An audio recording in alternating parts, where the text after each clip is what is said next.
Assalaamu calaykum asxaabay soo dhawaada. Magacaygu waa Cabdirasaaq Daadaa. Muuqaalkan waxaan kaga hadlaynaa geesiyadii reer Aljeeriya ee nafsadeeda u hurtay badbaadinta dadkeeda, dalkeeda iyo diinteeda. Magaceeduna ahaa Laala Faadumo Nasuumar. Waxay xubin muhiim ah ka ahayd dhaqdhaqaaqa wax iska caabinta ee Aljeeriya. Waxay si geesinimo leh ula dagaalantay ciidankii Faransiiska oo ahaa kuwo awood ballaaran leh. Waxay ahayd xilligii ugu xumayd uguna adkayd ee dalka Aljeeriya. Waxaa xasuuq weyn loo geysan jiray shacabkii Aljeeriya, waxaana ka shahiiday in ka badan 1 milyan oo qof. Xilligaas ayayna dadkeeda ka difaacday gumaystihii Faransiiska. Magaceeda wuxuu ahaa Faadumo Sayid Axmed, laakiin waxay caan ku ahayd Laala Faadumo Nasuumar. Waxay waddanka Aljeeriya ku dhalatay 1830 oo ahayd sanadkii gumaystihii Faransiiska uu ku soo duulay dalka Aljeeriya. Waxaana soo barbaariyey aabbaheeda Sayid Axmed oo ahaa macallin Qur'aanka dhiga. Dugsigiisii ayayna Qur'aanka ka baratay ilaa ay ka xafiday 30 juz ee Qur'aanka.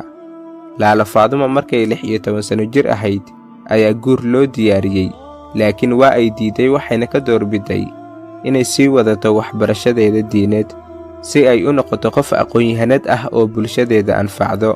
Sanadkii 1854 Laala Faadumo waxay ku biirtay dhaqdhaqaaqa wax iska caabinta ee Aljeeriya, waxayna ka soo horjeedeen xukunkii gumaystihii Faransiiska ee qasabka ahaa. Laala Faadumo iyo ciidamadii la socday waxay dagaal weyn la galeen Generaal Rondon oo hogaaminayay gumaystihii Faransiiska, waxaana dhex maray dagaal weyn oo lagu magacaabo Cazazqa.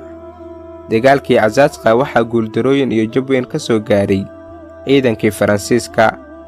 Laala Faadumo waxay abaabushay ciidamo isugu jira rag iyo dumar si ay dalkooda uga difaacdaan gumaystihii Faransiiska oo markaas soo cusboonaysiiyey weeraradii xoogganaa uu ku qaadi jiray ciidamadii xornimo-doonka ahaa ee Aljeeriya. Laakiin gumaystihii Faransiiska wuxuu isla sanadkaas ku baaqay heshiis xabad joojin ah. Nasiib darose 3 sano kadib 1857 ayaa ciidamadii Faransiiska khiyaano sameeyeen. Heshiiskii xabad joojinta ahaana waa ay ka baxeen. Laala Faadumo iyo ciidankeeda ayagoon dagaal diyaar u ahayn ayaa weeraro culus ku soo qaadeen gumaystihii Faransiiska oo tiradooda iyo hubkoodaba ay aad uga badnaayeen ciidankii Laala Faadumo. Halkaasna waxaa jab weyn ka soo gaaray ciidankii Laala Faadumo. Qaar badan oo ciidankii ka mid ahaana goobtii dagaalka ayay ku geeriyoodeen, halka kuwo kale oo badan ay maxbuus ka dhigteen. Waxaana ka mid ahaa Laala Faadumo oo ayadana maxbuusad laga dhigtay. 6 sano kadib, sanadkii 1863 ayay Laala Faadumo ku geeriyootay xabsigii ay ku xirnayd. Waxayna isku darsatay xanuuno iyo daryeel la'aan iyo xabsi. Ayadoo 33 sano jir ah ayayna geeriyootay.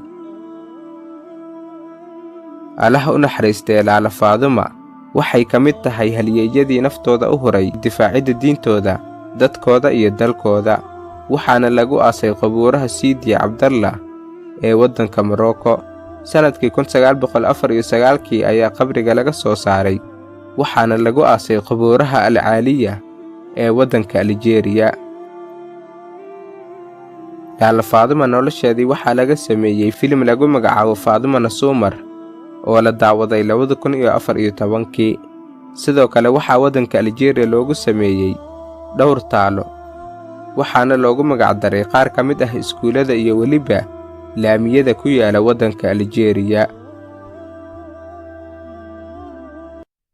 daawade muuqaalkan haddaad ka heshay like saar sabskraibna ha ka ilaabin. wassalaamu calaykum.